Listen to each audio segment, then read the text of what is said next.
America మీద భారత విదేశాంగ శాఖ చాలా సీరియస్ అవుతుంది.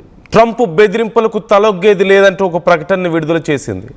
మన ఇంధన అవసరాలు భద్రతకే ప్రాధాన్యత ఇస్తామని, భారత్పై 500% టారిఫ్స్ విషయం మాకు తెలుసని, భారత ఇంధన అవసరాల కోసమే తక్కువ ధర ఉన్నటువంటి ఆయిల్ మార్కెట్లను ఎంచుకుంటామంటూ చెప్పారు. రష్యా నుంచి ఆయిల్ కొంటున్నందుకు ఇండియా మీద 500% టారిఫ్స్ విధించే దిశగా అమెరికా అడుగులు వేస్తున్న విషయం మనకు తెలిసిందే. ఈ బిల్లు ఆమోదం గనక పొందితే ఇటు భారత్, బ్రెజిల్, చైనాల మీద తీవ్రమైనటువంటి ఎఫెక్ట్ ఉండబోతోంది అంటూ తెలుస్తుంది. మనందరికీ తెలుసు, ఇప్పటికే అమెరికా యుఎస్ కాంగ్రెస్లో ఈ బిల్లుకు సంబంధించి ట్రంప్ ఒక ప్రతిపాదన చేశారు. ఒకవేళ గనక ఈ బిల్ ఆమోదం పొందితే రష్యా నుంచి ఆయిల్ కొనుగోలు చేస్తున్నటువంటి దేశాల మీద 500% టారిఫ్స్. మనం నిన్న మొన్నటి వరకు 50% టారిఫ్స్ గురించే చాలా ఎక్కువగా ఆలోచించాం, అంత పెద్ద గొడవ చేశాం. నౌ ఇట్స్ 500%, అంటే 10 times more than last tariffs. 50%కి మనం అంత ఇదైపోయామంటే 500% అంటే ఎంత భయంకరంగా ఉంటుంది పరిస్థితి అనేది ఒకసారి ఊహించుకోవచ్చు. సింపుల్గా చెప్పాలంటే భారతదేశం అమెరికా మధ్యలో ఉన్నటువంటి వ్యాపార సంబంధాల మీద తీవ్రమైనటువంటి ప్రభావం చూపిస్తుంది. ఒక్క మాటలో చెప్పాలంటే తాడో పేడో తేల్చుకోవాల్సినటువంటి సందర్భం భారతదేశానికి వచ్చింది అమెరికాతో. కేవలం భారతదేశానికి మాత్రమే కాదు, ఇప్పుడు ఈ టారిఫ్స్ ఇంపాక్ట్ చైనా మీద ఉండబోతోంది, బ్రెజిల్ మీద ఉండబోతున్నాయి పెద్ద ఎత్తున. ఈ నేపథ్యంలో అసలు అమెరికా ప్లాన్ ఏంటి ఇక్కడ అనేదే చాలా కీలకమైనటువంటి ప్రశ్న. అమెరికా ఎందుకు ఇంత దారుణమైనటువంటి టారిఫ్స్ ఒక్కసారిగా వేయాలని చూస్తోంది, ఇంపోజ్ చేయాలని చూస్తోంది అనే ప్రశ్న వచ్చినప్పుడు there are lot of reasons. కానీ అతిపెద్ద రీజన్ ఏంటి అంటే ఈ మధ్య వెనిజులా నుంచి సుమారుగా 30 నుంచి 50 బిలియన్ల బ్యారెల్స్ అమెరికాకి ఆయిల్ దక్కుతుంది.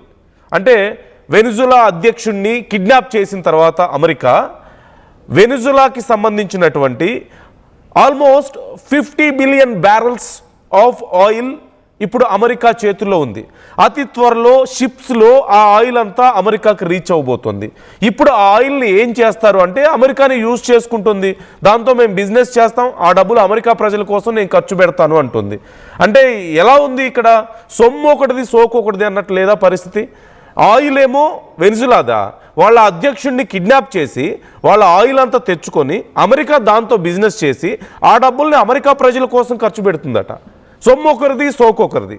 సో ఈ ఆయిల్ బిజినెస్ని ఇంప్రూవ్ చేయడానికి కూడా ఈ టారిఫ్స్ ఒక రకంగా తీసుకొస్తున్నాడు ట్రంప్ అనేటువంటి చర్చ జరుగుతోంది. సో బిఫోర్ దట్ ఒక్కసారి మన ఎక్స్టర్నల్ మినిస్ట్రీ అసలు ఏమంటుంది, మినిస్ట్రీ ఆఫ్ ఎక్స్టర్నల్ అఫైర్స్ నుంచి ఈ 500% టారిఫ్స్ గురించి అసలు ఎలాంటి రెస్పాన్స్ ఉంది ఒక్కసారి మన MEA ministry of external affairs spokes person Randhir Jaiswal దీనికి సంబంధించి ఏమన్నారో చూద్దాం.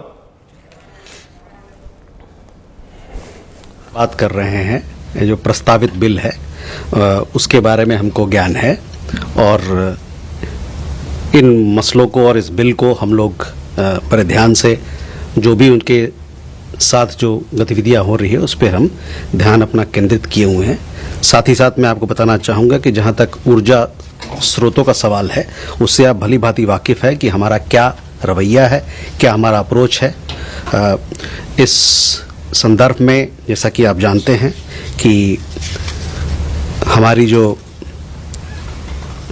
हमारा अप्रोच होता है वो वैश्विक बाज़ार में क्या परिस्थिति है, किस प्रकार का माहौल है, उसको मद्देनज़र रखते हुए और साथ ही साथ जो हमारे अपने एक इम्पेरेटिव है कि हमारे जो 1.4 अरब लोग हैं उनको किस प्रकार से सस्ते दाम पर ऊर्जा मुहैया कराया जाए, इन दोनों चीज़ों को देखते हुए हम लोग अपनी ऊर्जा स्रोतों के बारे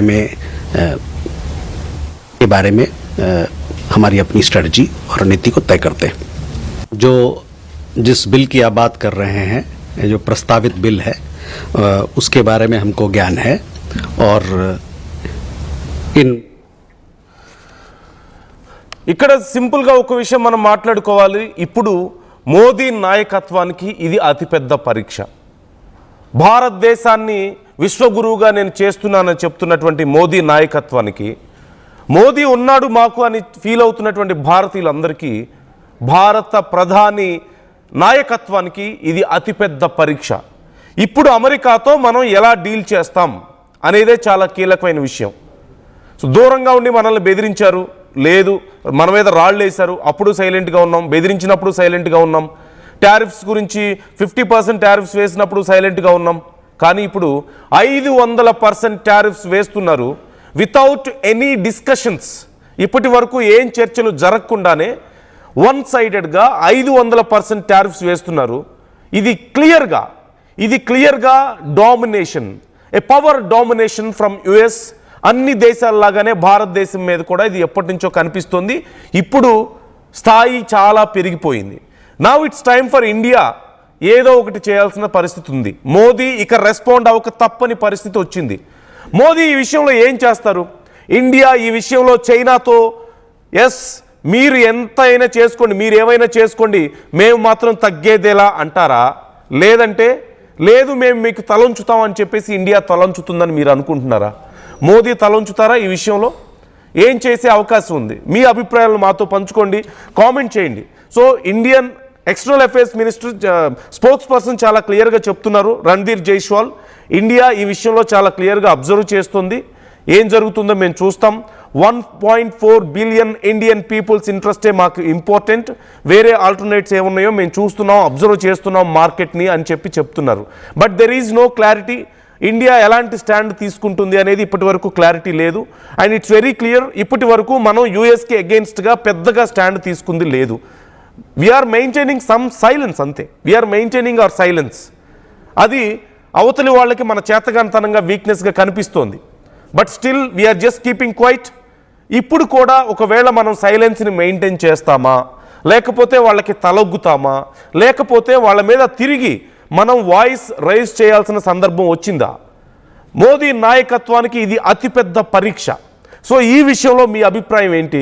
ఆర్టీవీ అడిగినటువంటి ప్రశ్నకు కూడా మీరు మీ అభిప్రాయాన్ని తెలియజేసే ప్రయత్నం చేయండి. అమెరికాకు ఇండియా తిరుగుబాటు చేయాల్సిన సమయం వచ్చిందా? మన పేషెన్స్ని ఇక టెస్ట్ చేసే సమయం దాటిపోయిందా? మన సైలెన్స్కి ఇక విలువ లేదని అర్థమైపోయిందా? We're just keeping quiet, we're just keeping shutting our mouth, అంతే. అంతకు మించి ఏమీ చేయలేదు మనం. మన దేశం అంతర్గత విషయాల గురించి మాట్లాడినా, మన శత్రువుని పాకిస్తాన్ని రెచ్చగొట్టినా, వాళ్ళకి డబ్బులు ఇచ్చినా, వాళ్ళకి సహాయం చేసినా, మనల్ని తక్కువ చేసి మాట్లాడినా we're just keeping quiet. So ఫైనల్గా టైం వచ్చిందా?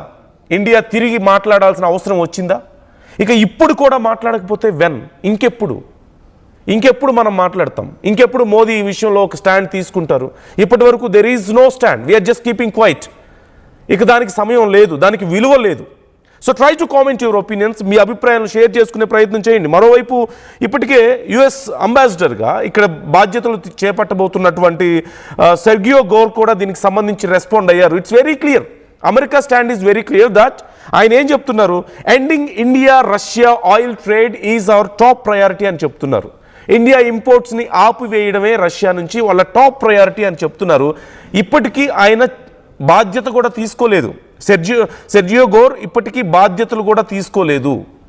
ఆయన 12న బాధ్యతలు తీసుకోవాల్సినటువంటి పరిస్థితి. ఇంకొక 3 days ఉంది. కానీ ఈలోపే ఇండియా విషయంలో వాళ్ళకి ఎలాంటి ఒపీనియన్ ఉందో చాలా క్లియర్గా చెప్పేశారు.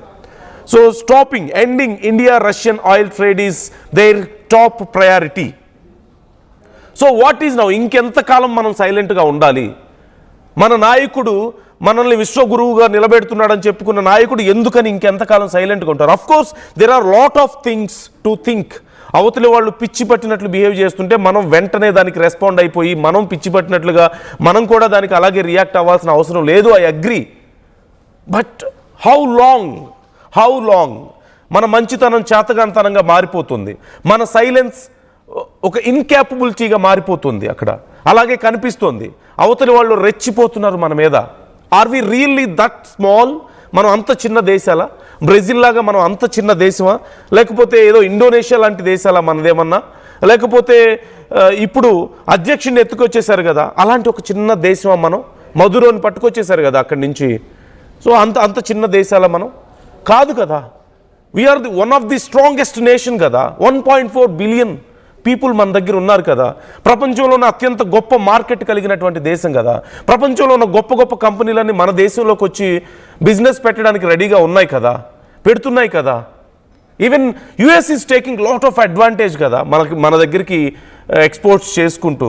యుఎస్కి సంబంధించిన ఎన్నో బ్రాండ్స్, మన మార్కెట్లో ఉన్న బ్రాండ్స్లో మోర్ దాన్ 50%, ప్రపంచంలో ఉన్న మిగతా దేశాలు అన్ని బ్రాండ్స్తో పోల్చుకుంటే అన్నిటిని మొత్తం 100% అనుకుంటే, ఇంక్లూడింగ్ అవర్ ఇండియన్ బ్రాండ్స్, మన దగ్గర ఉన్నటువంటి brands, shoes, clothes, phones, cars, anything ఓవరాల్గా చూసుకుంటే మోర్ దాన్ 50% అమెరికన్ బ్రాండ్సే ఉన్నాయి కదా. ఒక షర్ట్ వేసుకున్నా, ఒక ప్యాంట్ వేసుకున్నా, ఒక ఫోన్ కొన్నా, ఒక ఎయిర్పోర్ట్స్ కొన్నా, టీవీ, ఎనీథింగ్, ల్యాప్టాప్స్, ఎనీథింగ్, ప్రతిదీ చూసుకుంటే యుఎస్ నుంచే మనకు ఎక్కువగా ఇంపోర్ట్స్ ఉన్నాయి కదా. Still they are pressurising India. ఇప్పటికీ ఇండియా మీద పడుతున్నారు. సో ఈ విషయంలో మీ అభిప్రాయాలు ఏంటి? ఇది కాదా టైం? మన మోదీ మాట్లాడాల్సిన టైం ఇది కాదా? ఇంకెన్ని రోజులు సైలెంట్గా ఉండాలి మనం? ఇంకెన్ని రోజులు ఇండియా నోరు మూసుకొని కూర్చోవాలి? అవతలి వాళ్ళు నోటుకొచ్చినట్లు మాట్లాడినా కూర్చోవాలి, అవతలి వాళ్ళు మన మీద రాళ్ళు విసిరేసినా కూర్చోవాలి. చివరికి మన మీద ఒక టారిఫ్స్ అనే ఒక అస్త్రంతో దాడి చేస్తుంటే కూడా మనం నోరు మూసుకొని కూర్చోవాలా? It's a tariff missile. 500% tariff is nothing less than to a missile to India. So ఇంకెన్ని రోజులు నోరు మూసుకొని కూర్చోవాలి మనం? చైనా, రష్యాతో మనం ఆయిల్ కొనుగోలు చేయడం ఇష్టం లేదు. ఎందుకు? ఇక్కడ మరొక రీజన్ ఉంది. ఇప్పుడు ఇంతకుముందు నేను చెప్పినట్లుగా యుఎస్ గవర్నమెంట్ వెనిజులా నుంచి ఆల్మోస్ట్ 50 బిలియన్ బ్యారల్స్ ఆఫ్ ఆయిల్స్ని తీసుకొచ్చుకుంటుంది. వాళ్ళ అధ్యక్షుడిని కిడ్నాప్ చేసి ఆ దేశం నుంచి వాళ్ళ ఆయిల్ని దొంగతనం చేసి తెచ్చుకుంటున్నారు.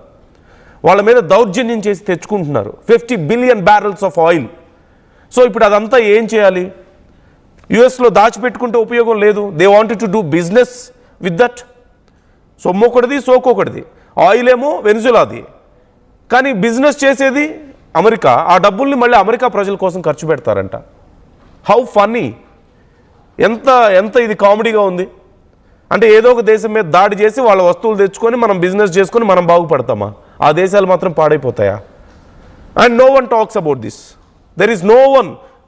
చైనా మాట్లాడుతుంది అడపదడప, రష్యా మాట్లాడుతుంది, but India got no stand. ఎందుకంటే అఫ్కోర్స్ మన ప్రజలకు నష్టం జరగకూడదు. భారతీయులు అమెరికాలో చాలామంది ఉన్నారు, వాళ్ళందరికీ ఇబ్బంది అవ్వకూడదు.